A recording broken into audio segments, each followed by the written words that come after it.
Jesus Christ, we can't do this right now. This is not my category. Black forces, Celtics jersey, you're strong. Am I that dangerous? What's up, y'all? It's your motherfucking favorite podcast host with and representing your favorite podcast, CMG Hunter, here with Miss Cologne, of course. and we got some motherfucking special guests in the building. I'm sorry, it's been a minute since we actually dropped the interview, so I feel like we kind of dust off the rust, and we better to dust it off with my God. Talk your shit. Introduce yourself. What's up, man? I go by the name of Jerkmoney Stackz. Come from Dorchester, Mass. Here on my right here, man, AJ. Yeah, just happy to be here, man. Happy we can help you dust off the podcast a little bit. Hey, we done tried to get this interview locked down for what, like a month now? Yeah, it's been like a month. Yeah, it's been a month. So, hey, we finally, it's crazy. It's been like a month, bro. Like, it's wild, but we finally got the date locked down. You already know. Shout out JD. He's back from Puerto Rico, and he's already doing the ones and twos behind the scenes. And that's going to be an episode too. So with that being said, hey, you feel me? I see you got your Celtics. Yo, come on. I'm like, I wanna make a comment on it, but I kind of don't want to get bashed in the comments. You feel me? Do what you gotta do, but you see. You think they're gonna win tonight? You see the bird jersey, bro? Now with the black forces Come on. I was gonna get to that. Forces, So you think they're gonna win tonight? Yes. Who you think is gonna have the most Points? Yes. You better not say Tatum. Nah. I'm going with my man Brown,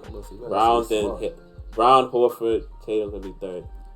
My honest opinion, they gonna lose tonight. Smart gonna have the most assists. I'm a Warriors fan. They gonna lose tonight. That's fine. The Warriors gonna sweep whoever, but I didn't say sweep. Saying like Celtics. I should win the last game. I feel like I just started like a whole debate. Yeah, we do this every day. Between them, that's crazy. We do this every day. It's nothing. We do this shit every day. So tell me, boss. I know you like into doing the music, into the music scene, whatever. When was like your latest showcase? I've been trying to get you on one of my showcases too. I've been trying to get you on open mics. I've been trying to get you. I know it's eventually coming, but yeah, last showcase I did was before COVID. Actually in Cali. I performed for an episode of Basketball Wives. So we was out there. That was like what, February maybe. He was with me. It was like February, right? Yeah, for around that time. That was my last showcase, honestly. Before that was SOBs in New York. Performed there a couple of times, but I mean, I haven't really done a showcase in Boston in years, bro. Like, it's been years. Oh, really? Yeah. So if I could get me for a showcase, that would be great. we want them showcases in Boston. You don't gotta worry about if you're free. June 12th, break that barrier. Just come on down to Talk of the Town. You feel me? Oh, I like that. You like that? Down, You like that? Yeah, I copyright that. Yeah, I'm gonna try it before somebody try to do it in their show. Another show. Yeah, so let me ask you, what would be your favorite song out of your catalog? I think I asked every artist that I bring on this podcast. What would be your favorite song that you would be like, yo? Honestly, the most important song to me, I won't say favorite, but the most important was a song I did years back called "The Dozen Roses." I dedicated to my mother. That was like the most important song to me because as the first time as an artist, I ever got deep, like inside of my personal life. So I think that'd be like my most important. Off my last project, I think my favorite would be Keeping a Gangster. I remixed the Fabulous Keeping a Gangster. So that'll be my favorite. I'm actually gonna do that video real soon. So that's one of my favorites right there.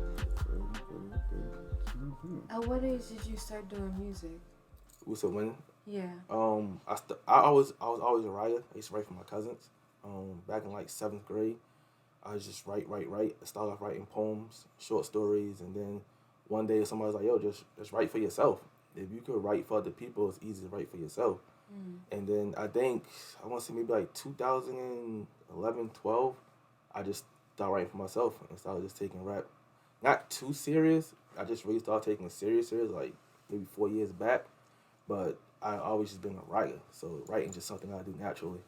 And I think that's what separates me from most artists. Most people are just artists. I'm actually a writer. So it's like as I write, I could tell stories. I could paint pictures. It's like whatever with my lyrics. So I don't gotta stick to that one lane. I could just like have a variety of different like sounds and music stuff like that. Okay. So then you don't have like a particular genre that you would prefer to write, or is it just? Nah, it's everything. Whatever I feel at the moment. Honestly, like I'm open to do anything. To be honest with you, I might start singing if I get my vocals right. Okay, get a little R&B in the mix, Yeah, alright? feel me? I'm just saying, throw some auto tune, you'll be alright. Yeah, gotta attract the ladies more. Get the lady fan base up there. Definitely. So you already said you performed in like multiple cities. Mm-hmm. What would be the your best city that you performed in? I would have to say Los Angeles, Cali. Cali is the best.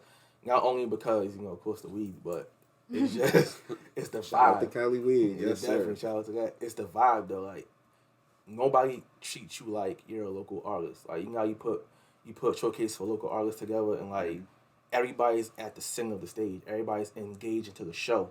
Everybody's like, giving you that ovation like you're like a major artist. There's no lack of the audience and the energy. So I think like Cali's like the best place to perform.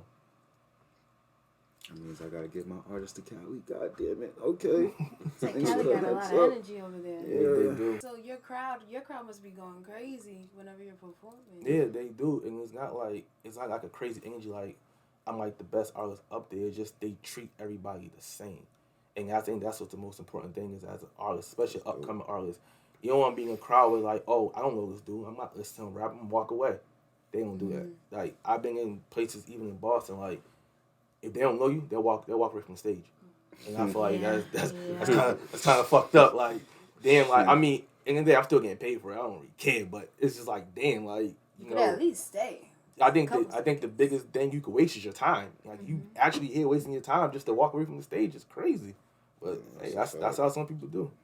Like we are huge on supporting local artists. So when I see local artists even doing shit like that, like even coming to perform and then leaving or certain shit like that, like I just be like, yo, it's you're not understanding the cause of what we're trying to do. Yeah. Like you feel what I'm saying? Like and then they wonder why they can't get new fans. That's a fact. That's a fact. Oh, you gotta say that one more. Say that. Tell them don't come back. Why they can't get new fans and don't ever come back. Like, that's all it is. I know. All right. So Black Forces, I'm gonna call you Black Forces. That's fine, man. Go ahead. Cause everyone's getting me from my Black Forces. Why, man? I'm gonna call you Black Forces. Because you established with them shits on. You're a menace, bro. Mighty quiet. So let me ask you, like, what's your? I know you play a part in his music career. Like, do you make music as well, or do you just like guide him? I do everything. So I help out with the social media. If he needs help looking for people for videos, I ask people. I'm DMing different people. Not just you guys. I'm DMing people on Twitter, Facebook. Like, listen, I got this dude. He got this tape. Give him a chance. This and that. Like, that's who I am. I'm just helping out. The manager role. In a sense. Yeah. He does have a manager. But growing up with him, you want to see a friend, reach the top. So do something. Like, not just play his music, but help him get in the doors. I helped him get here. Couple of videos I got him to people and everything, just stuff like that, I don't need to be in the videos. I don't need to be in the studio. Just knowing that he's putting the work in, I'm helping him do that. That's all it is.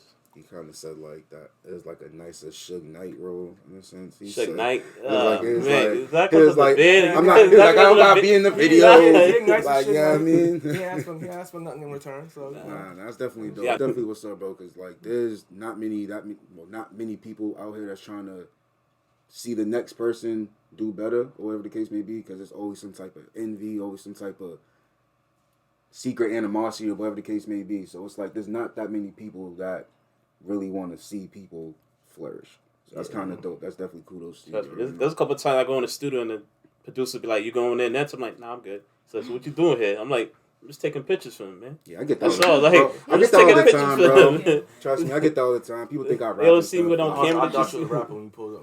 I don't rap, bro. Like, I just do features. You feel me? I'm just a feature rapper. You feel me? No, I'm just joking. But I actually do have some artists, some talented artists. So it's like I definitely understand your role and everything. As I'm still learning as I go as well. So definitely understand. I still need to learn how to promote, and it seems like you know how to do a lot of that, especially with him and pushing his music. So like, how do you actually go about promoting and like making sure or reaching the right people that you want to reach? It's just doing it, like posting it. I know he doesn't have Facebook. I have Facebook, so I can reach out to people on Facebook. I don't think he really goes on his Twitter. I still go on Twitter. We both have Instagram, so we make sure we come together and promote a lot on Instagram. But, you know, it's just about just going out and doing. Like, I've been talking to him the past couple of weeks. We need to hit downtown. We need to hit Cambridge. We need to go Wellesley or something like that and just start promoting. Like, bring T-shirts, bring hats, bring stickers, like, stuff like that, you know?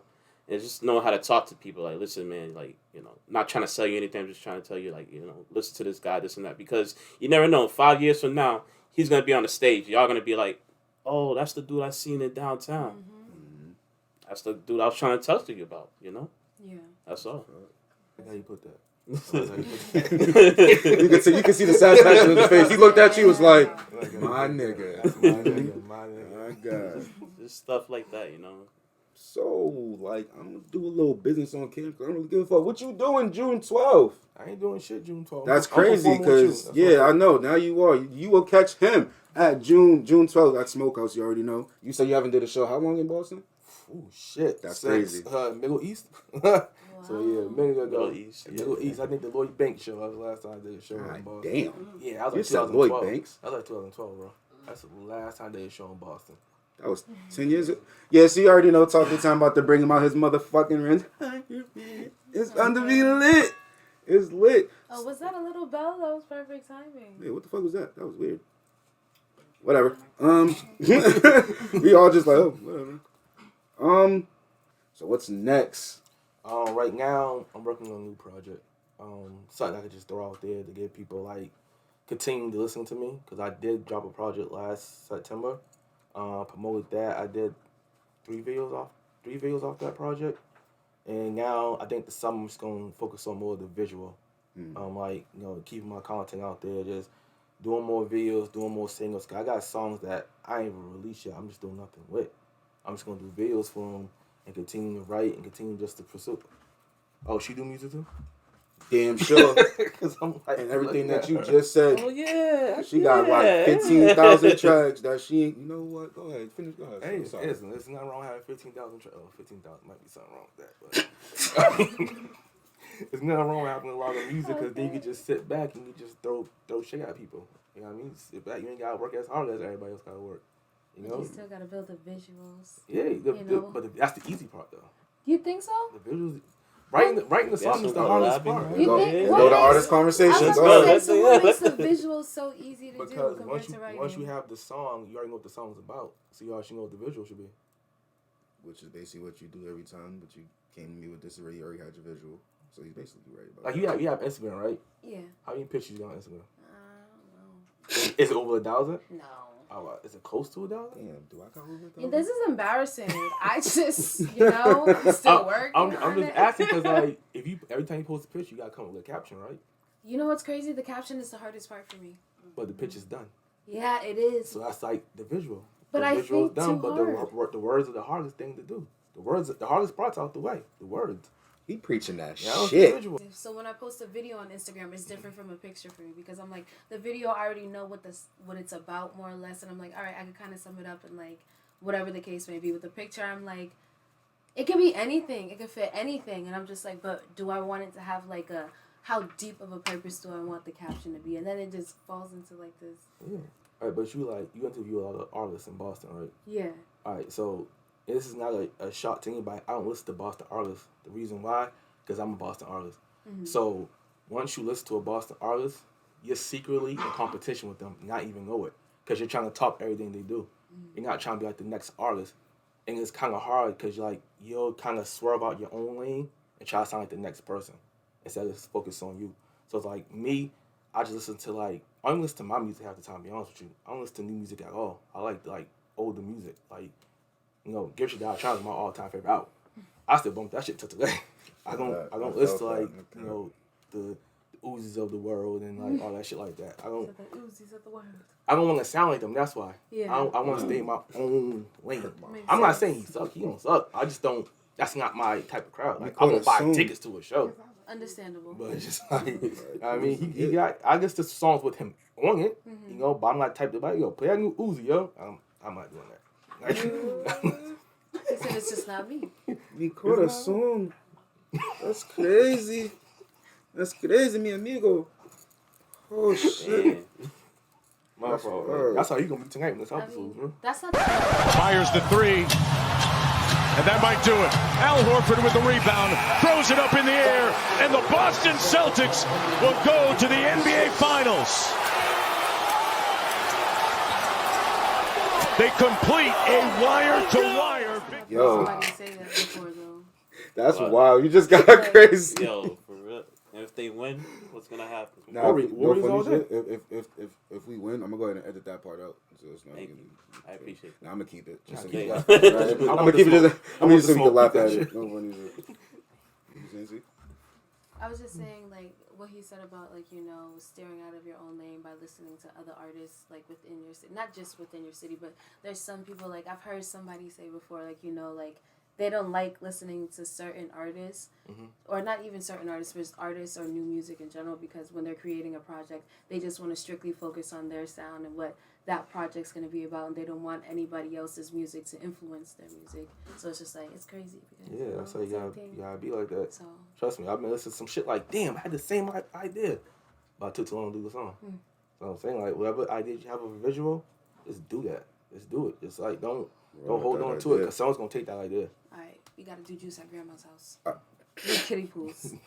I'm talking strawberry jelly, cranberry juice, This is a music video, right? juice. Yes. Okay, I'm just making sure, like, Oh, no. like, we need jelly, we need pools. Like, hold up. What y'all talking into? No. Music video, everyone.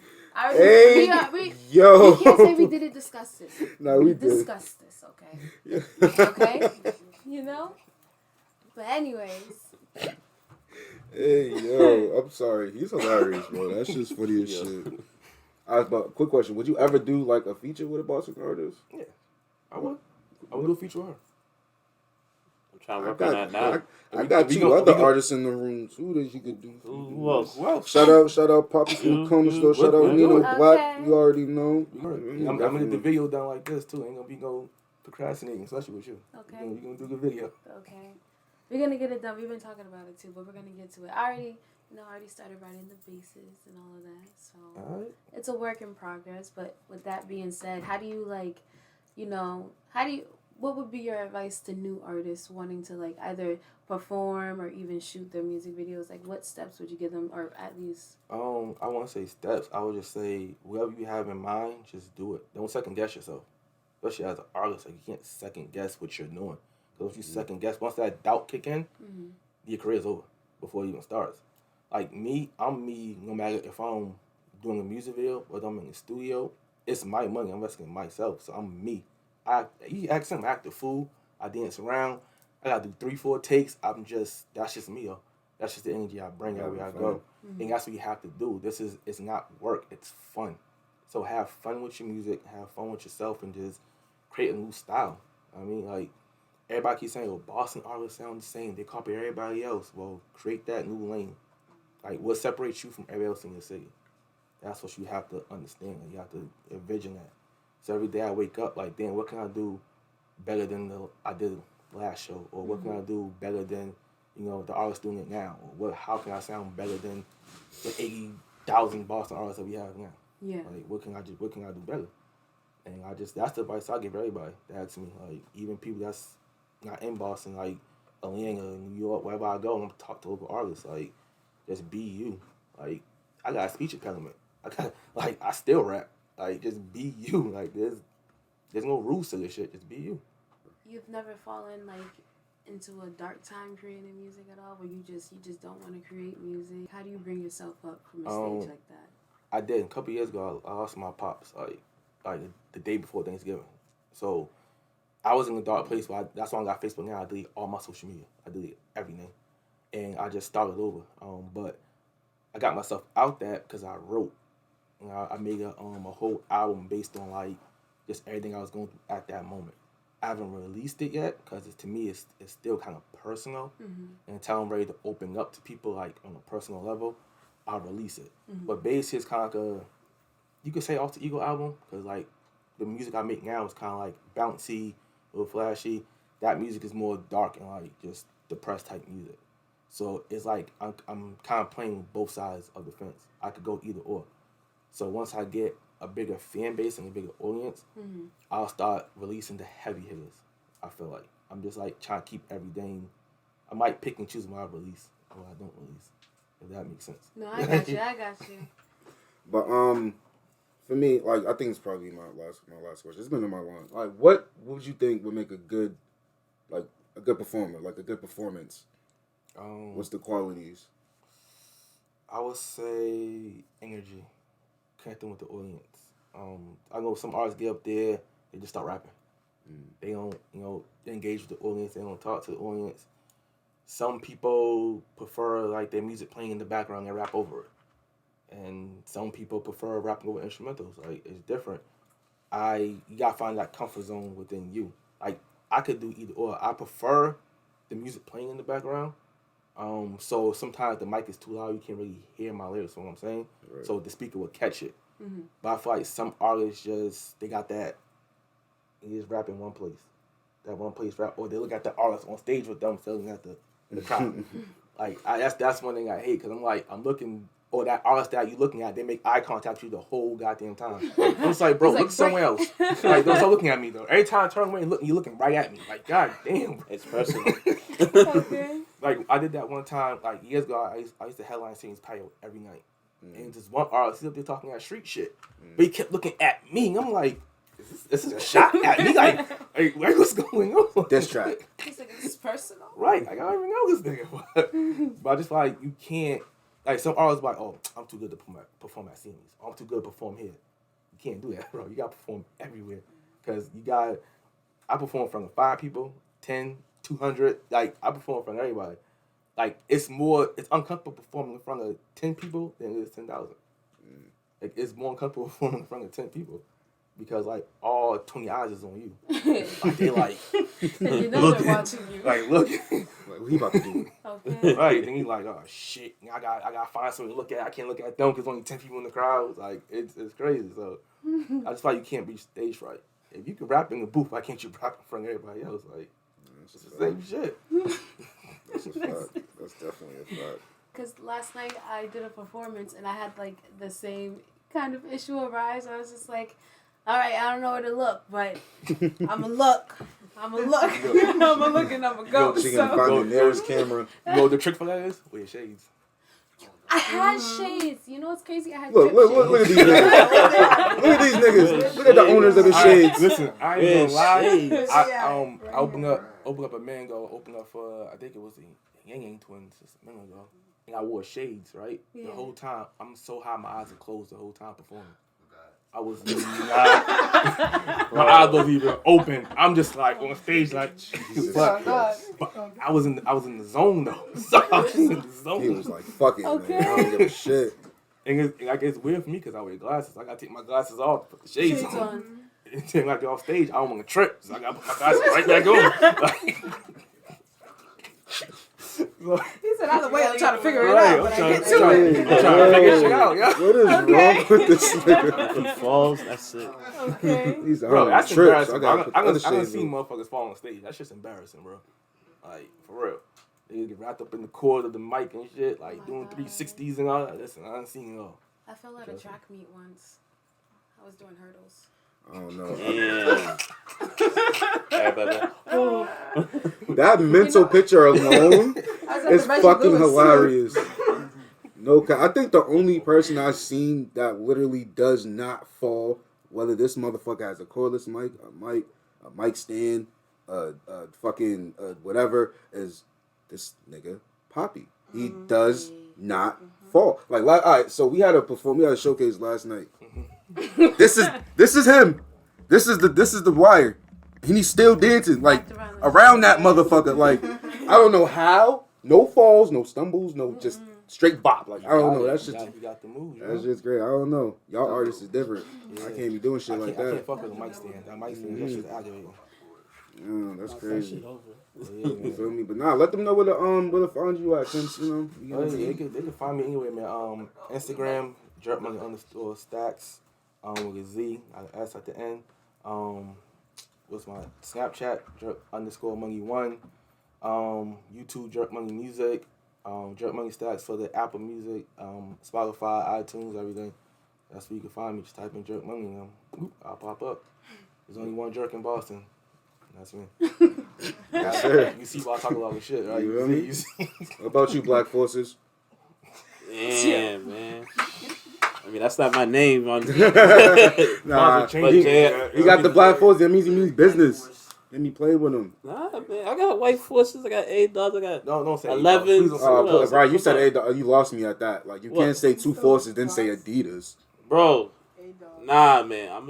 No, this is the problem with you sneaker collectors. Y'all afraid to get $8. I'm not a sneaker collector. I'm a forces Bro, collector. you got white forces on, bro. Like, no, but I'm just saying, like, any sneaker Wait, what's wrong with collector. that? I'm just saying, you got sneaker collector. You got white forces on. What you trying to say about I ain't forces? trying to say anything. I got forces. I'm about just to saying. say, It's just like I'm a Boston. Oh, you wear Adidas? I wore Adidas. Name my fucking. I never wore Adidas. Like, no, that's not a Boston thing. I don't want to think that. I was about to say I wore Adidas when I was. I knew it was coming. What high school did you go to? I went to Lincoln Sudbury. That's not That's BPS. No, that's not BPS. You said Lincoln. I said I ain't Boston Public. Not Boston Public. Not Boston Public. Nah, I'm playing with you. Let me know where they can find you at, Brody. JR Sander for Instagram. You can find me there. If you want to go on Twitter, Razor Jerome. Yeah, that's Facebook. What's your Facebook name? Facebook? Oh. I'm not gonna put my phone up. My Facebook is actually private for that reason. So I'm just saying. Instagram and Twitter. You know, if we cool, then I'll give you my Facebook. Yeah, we ain't cool. He said DM. No. Wait, do you have a Facebook? Yeah, what the hell? He's a Bro, podcast host, bro. I have to have a Facebook in reality. I got you. Oh yeah, we're friends. That means we're friends. Offline, he got you. It's lit. Off camera, he got you. You feel me? But you already know you will see him since he just confirmed June 12th at Smokehouse. You will be shutting it down in low mass. I'm gonna let you do your outro into my outro because I really want to hear your outro. Yeah, I didn't really have an outro plan. I'm more or less just going to do what I did yesterday. I was just big capping. But more or less, thank y'all for, tuning in. June 12th, remember, Smokehouse, okay? Ladies and gentlemen, you are here with one of your co-hosts, one of the Sweet Tots, of course. I am Miss Sweet Chaos, a.k.a. Cece Cologne. And there's your motherfucking favorite podcast host, Jihan Show. You already know. Shout out MS for Murder. Episode will be dropping real soon. Yeah, feel me. But it's a motherfucking wrap. Thank y'all. Thank you for having me. Appreciate it. Thank you. Now we gotta talk that Celtic shit because this shit crazy. Come on, This is not my man. category. Black Forces, Celtics, you're strong. Am I that dangerous?